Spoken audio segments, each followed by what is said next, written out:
The championship is one of the strangest leagues in the world. One season you could be in the race for promotion, and another season you could be fighting relegation. So in the start of the season, when Birmingham City's new owners announced they'd be sacking manager John Eustace, there was a lot of questions being asked. In a club statement they said, "It is essential that the board of directors and the football management are fully aligned with the importance of implementing a winning mentality and a culture of ambition across the entire football club." With this in mind, Birmingham City has today parted company with head coach John Eustace. And I mean, sure, his style of football wasn't the sexiest in the world, but the results that they were getting were huge. When he was sacked by Birmingham City, he left them in 6th place, given this same team was battling relegation just last season. And now, with Eustace gone, who would the club bring in? It would have to be someone with managerial pedigree, someone that could not only get them wins, but also play attractive football. And so, when the club announced that they hired Wayne Rooney, heads were being scratched. I mean, sure,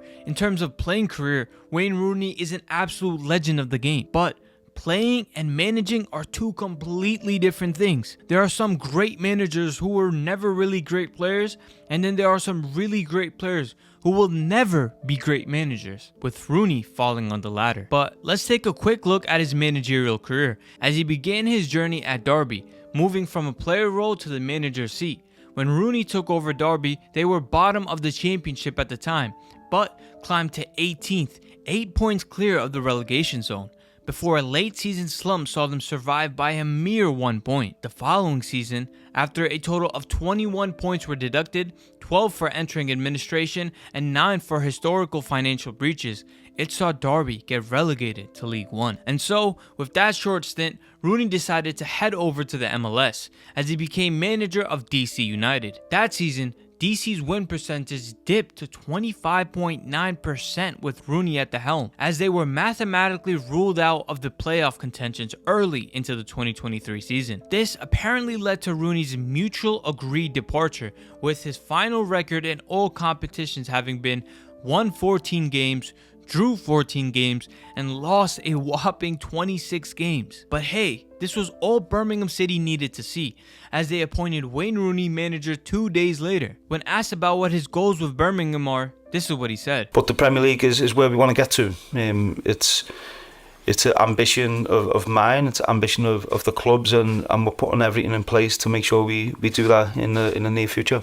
And so, Rooney's first game in charge came for the club on October 21, away at Middlesbrough, as they conceded an 88th minute goal, losing the game 1-0. But this was only just a start, as they would lose 3 of their next 4 games, with a 2-0 loss to Hull City at home, before a 3-1 loss to Southampton, followed by a 1-1 draw with Ipswich, and a 3-1 loss against Sunderland. To say it was a nightmare start for Rooney would be a huge understatement. Not only were they losing games, but it was a manner in which they were as well, as they were getting played off the park in basically every game. In his first 5 games in charge, Birmingham City had a total XG of 3.69. Compare that to their opposition, who had a whopping 10.27. It was glaringly obvious that Birmingham were in huge trouble. But nonetheless, the board continued their support for Rooney, as he finally got off the mark with a win in their next match over relegation battlers Sheffield Wednesday, as they edged the game 2-1. Despite the win, fans were starting to get wary, as the style that they were promised was nowhere to be seen. One fan said, "We are dull as dishwater. I took my sons to their first ever Blues game under Rooney and felt so bad for them that I said I'd wait until he's gone before bringing them back. One of those games was a win too, and we were still painfully bad. And boy was he right, as in Rooney's next 6 games he'd have 3 losses, 2 draws, and 1 singular win." But these shambolic performances wasn't even the rock bottom yet for Rooney, as after a 3-1 loss to Stoke City at home, this is what Wayne said after the game. "Ideally, you wish you could have 11 subs, as I could have changed all 11 players at halftime. We just weren't doing the right things, the basics. It was a lack of effort. That would be unfair to say. It was lack of game knowledge. It's hard to put into words. I didn't see that performance coming. I didn't recognize the team out there that was on the pitch. It's frustrating because over the last few games we made some real strides, so this was difficult to take. It wasn't the result or the performance or anything we wanted, to be honest. It was unrecognizable the way we played. I felt the players didn't want to take the ball.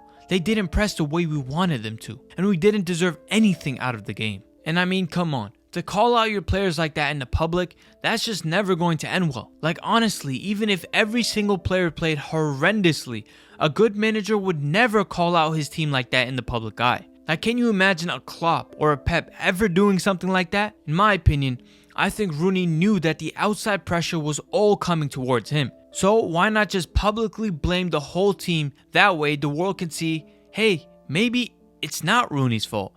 Maybe these players are just that bad. But as a manager, at some point you have to take accountability for your team's performances.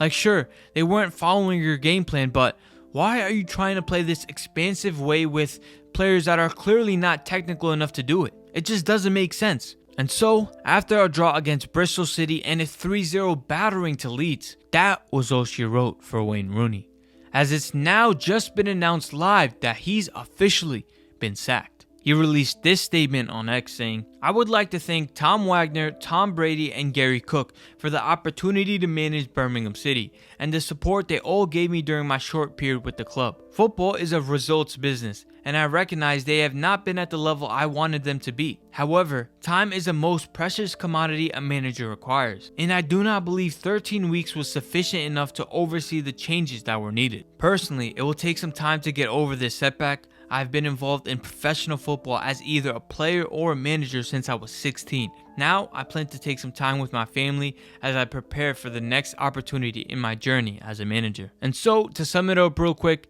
before Rooney took over Birmingham, they were in 6th position, and after, 20th, going from 1.24 points per game to 0.67 points per game. And in the final 15 matches under Rooney, they averaged 2 wins, 4 draws, and 9 defeats. It was painfully obvious to see from the get-go that Rooney was just not going to be successful. When you lose the dressing room, or most of it, and come out after every poor performance and accuse the players of not being good enough, talking about how you would sub off all 11 if you could, you're always going to be fighting an uphill battle. And one of the main reasons for Rooney even coming in was because of the apparent style that he was going to bring. Every game they played since Rooney was in charge, the opposition has played levels above Birmingham, except maybe against Ipswich or Leicester, even Sheffield Wednesday and Cardiff. While they won, they weren't good at all. It was more so because the opposition were just somehow worse. And so, when you lose the fans and then the players, there's only so much toxicity that the board can look away from. And if there's anything we learn from this failure of a situation, it's 1, if it ain't broke, don't fix it. And 2, just because they were good players, that doesn't necessarily mean they're going to be a good manager. That's it for this video. I hope you guys enjoyed. Subscribe if you're new. Let me know down below, does Wayne Rooney have what it takes to become not even a top, but a decent level manager in professional football? Thanks for watching. Take care and peace.